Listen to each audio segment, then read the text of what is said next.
हमने सबसे पहले दिल्ली में नौकरी की। हाँ। फिर मैं दमन में रहा। अच्छा। फिर बम्बई में भी रहा। उसके बाद मुझे भी धीरे धीरे फील होने लगे यार कब तक हम लोग बाहर ही रहेंगे। बिल्कुल। हम ज़्यादा करके अपना फूड बनाते हैं जो घर का सब्जी होते थे, जैसे खिरकने की सब्जी हो गई, बिल्कुल। करेला हो गया घर का। हाँ। और आपका घर की छाछ की कड़ी हो गई, या और आलू हो गए, थिचवानी बोलते हैं लोग गढ़वाली भाषा में, बहुत बढ़िया। और कोदे की रोटी हो गया।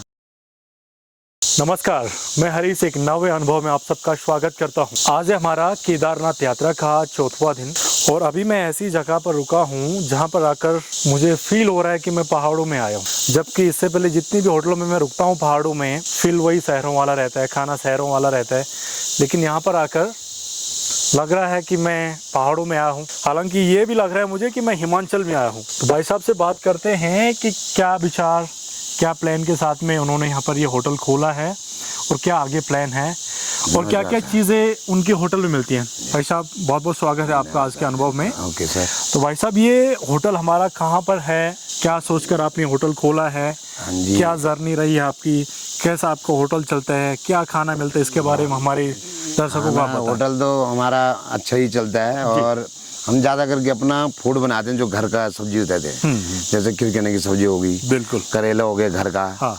और आपका घर की छाछ की कड़ी हो गई, या और आलू हो गया, थिचवानी बोलते हैं लोग गढ़वाली भाषा में, बहुत बढ़िया, और कोदे की रोटी हो गया, कापला हो गया जो यहाँ का हमारा लोकल जो फूड रहता है। हाँ। उसका हो गया।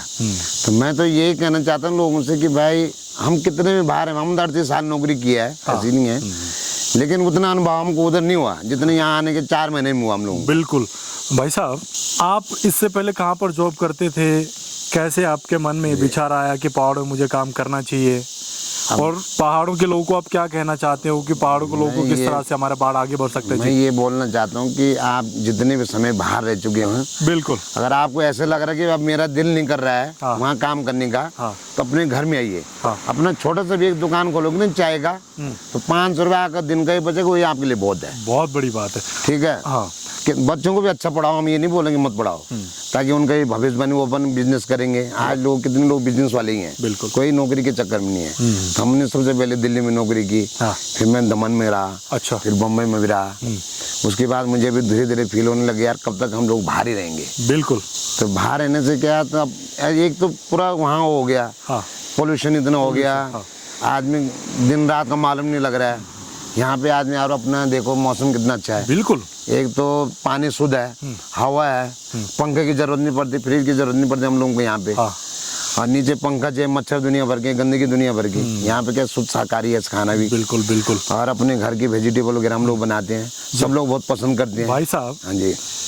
मैं जब भी पहाड़ों में ट्रेवल करता हूँ, खासकर उत्तराखंड में, हाँ जी, तो यहाँ पर मैगी बहुत फेमस है। हाँ जी, यहाँ के लोग मैगी को बहुत ज्यादा बेचते हैं। बराबर बराबर। तो आपको क्या लगता है मैगी के अलावा भी पहाड़ों का खाना है या नहीं है क्या? नहीं, मैगी तो कोई उसमें वो कुछ नहीं है। लोगों को खाली एक ही है कि हाँ भाई हमको उसका टेस्ट आ रहा है, फ्लेवर आ रहा है। उसमें क्या डल है किसी को मालूम है? बिल्कुल, किसी को नहीं है मालूम। हमको भी नहीं मालूम उसमें क्या डल है। कोई पूछते मैगी है, हाँ जी है, ठीक है, हमारे लिए एक मैगी बना दो। क्योंकि जब भी मैं महाराष्ट्र में घूमता हूँ या बाकी राज्यों में घूमता हूँ, वहाँ का एक स्पेशलिटी होती है, खाना होता है, उससे उनकी पहचान बनती है। लेकिन जब मैं पहाड़ों में घूमता हूँ, मुझे यहाँ पर स्पेशल पूछता हूँ तो मैगी है। तो क्या स्पेशल खाना कहाँ ये पीछे रह गया, क्यों ये मैगी आगे जा रही पहाड़ों में? ये क्या कि आज की जैसे जनरेशन है, बच्चे लोग जैसे हैं, तो उन लोगों को ज्यादा करके चाइनीज फूड में ज्यादा इंटरेस्ट हो गया। तो ये आने वाले भविष्य के लिए ठीक नहीं है ये। बिल्कुल। आदमी को क्या है कि अपने घर का बोलो ना भाई, तुम्हारे घर का क्या सब्जी है, बिल्कुल, क्या तुम जैसे हमारे कदो काट चो, हम याद लोग है ना, वो देखा हम बना रहे थे अपने लिए। बिल्कुल। अरे ये बोलते हैं यार ये तो बहुत अच्छी चीज है, बोलते हैं बात है, वही बात। ये बोलते हैं जिनको शुगर है उनके लिए सबसे बढ़िया चीज है वो। तुम डॉक्टर के पास मत जाओ, दवाई मत लाओ, सुबह अपना मॉर्निंग वॉक जाओ, आधी बीमारी तो उससे खत्म होती है। जब हमारे भाई साहब थे, जो अभी गए स्कूटी में, बिल्कुल, उनको 270 शुगर था। अच्छा। यहाँ आगे उनको 108 हो गया। बिल्कुल बिल्कुल। कितना उसमें फर्क पड़ा उनको, दवाई भी छोड़ दी उन्होंने। बिल्कुल। वो तो डेली खाते थे, शाम से शुगर की गोलियां खाते थे। इधर आगे वो जाते हैं, सवेरे आते हैं, मॉर्निंग वॉक साथ में थे हमारे साथ में भी, बढ़िया। तभी उन्होंने आगे खोला गोडी में एक। तो इसलिए मैं बोलूँ कि जो भी चीज करना है अपने घर आगे करो, मस्त करके रहो। माँ बाप भी दिखे जाते हैं, बच्चे भी साथ में रहते हैं, अपना गाँव की खेती बाड़ी भी होती है। और इस चीज को हम ही लोगों को आगे ले जाना पड़ेगा। बिल्कुल 100%। इसमें हमको किसी सरकार की वो नहीं है, जब हम लोग एकजुट करके होंगे ना गांव वाले, तभी जाके ये चीज आगे बढ़ेगी। बहुत बढ़िया। मैं कल को बोलूँगा यार मेरे लड़के का पासपोर्ट बन गया, मैं उसको लंदन भेज रहा हूँ, अच्छा भला उसका काम चल फिर मैं भेज रहा हूँ, तो वो मेरी गलती है। आपने सालों जी गोवा, मुंबई, गुजरात हर जगह पर काम किया है, और उसके बाद आप अब क्या चाहोगे कि मेरे बच्चे पढ़ लिख कर क्या करें, विदेशों में जाके नौकरी करें या स्वरोजगार करें? मैं अपने बच्चों को बोल रहा हूँ कि अपना करो, बिल्कुल बिल्कुल अपना रोजगार करो। तुम अपने फैमिली के साथ भी रह सकते हो। हमने अपने बच्चे बचपन में बड़े हुए, माँ बाप को छोड़ दिया, बहुत बढ़िया, परदेश जाके। जब माँ बाप चले गए तब हम घर आ गए।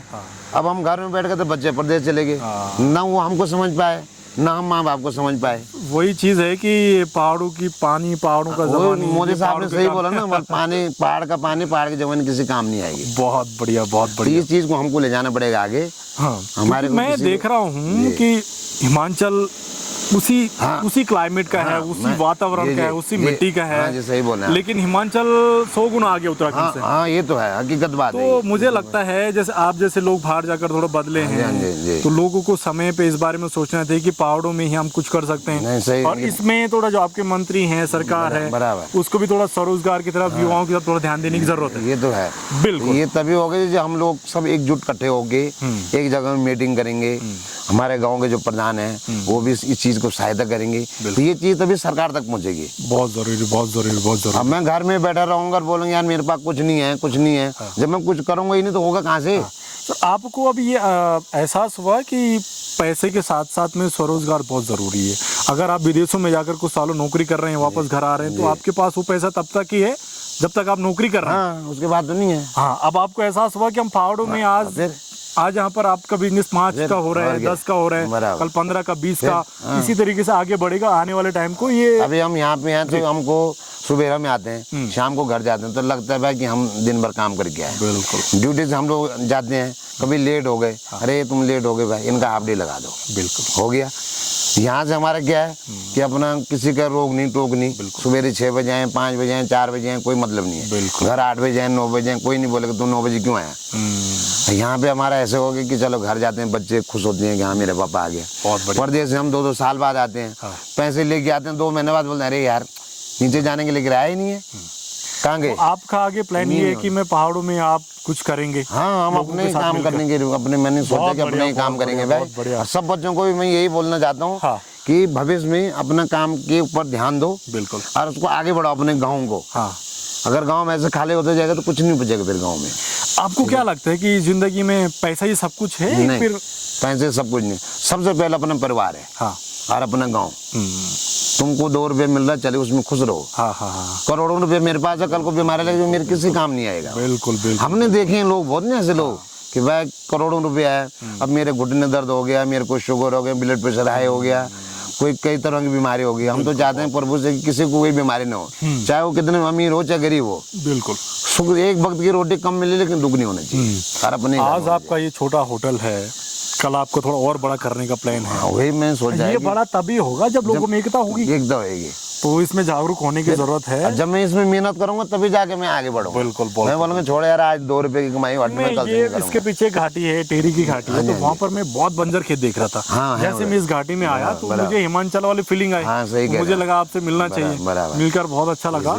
आपका नाम? जयपाल भंडारी। जयपाल भंडारी जी, बहुत बहुत शुक्रिया आपका हमारे साथ ये अनुभव साझा करने के लिए। मैं चाहता हूँ जितने भी पहाड़ों के लोग हैं जो में काम करें, एकजुट रहें, बराबर है ना। जिसके पास जो प्लान है वो प्लान को आगे रखे ताकि सब मिलकर काम करें। सही बोल रहे हैं। बहुत बहुत शुक्रिया Bhandari ji. Thank you sir. मैं चाहता हूँ आपका आने के लिए और आपने जागृत करने के लिए आपका बहुत बहुत धन्यवाद। बिल्कुल। यहाँ तक आप आए हो, हमसे मिले हैं, शुक्रिया। इतने लायक आपने हमको समझाया, उसके लिए आपको धन्यवाद। बहुत बड़े। मैं चाहता हूँ कि ऐसे लोग आगे जाएं। जी जी जी। आपको सहयोग मिले तभी आप आगे बढ़ सकते हैं। सही कह रहे हैं। तो आप अगर पहाड़ों में आ रहे हैं तो ऐसी जगहों पे जरूर रुकें ताकि इन लोगों का मनोबल बढ़े, उत्साह बढ़े, क्योंकि पैसे नहीं कमा रहे, फिलहाल प्यार कमा रहे हैं, उनको प्यार की जरूरत है। तो शुक्रिया आप सभी का, सब सपोर्ट कीजिए, आप सबको। हाँ, और आप लोग सपोर्ट करेंगे तो सब जाके आगे बढ़ेंगे लोग। अभी हमारे ताऊ जी देखा आपने कितने 95 ईयर्स के हो, उठ रहे हैं, चल रहे हैं, वो उनको कोई तकलीफ नहीं है, क्योंकि उन्होंने यहीं का खाना खाया है। बिल्कुल। आज हो गए कुछ केमिकल। देर पहले यहाँ पर एक दादाजी आए थे 95 ईयर के, और आज भी स्वस्थ है। तब ये क्लाइमेट में ही जादू है नहीं, सही कह रहे हैं है ना। तो शुक्रिया आप सभी का ये अनुभव हमारे साथ बने रहने के लिए। जयपाल भंडारी जी, बहुत बहुत धन्यवाद। धन्यवाद सर। अनुभव पसंद आया तो जरूर लाइक शेयर चैनल सब्सक्राइब। जल्द मिलते हैं एक नवे अनुभव के साथ। Thank you. शुक्रिया।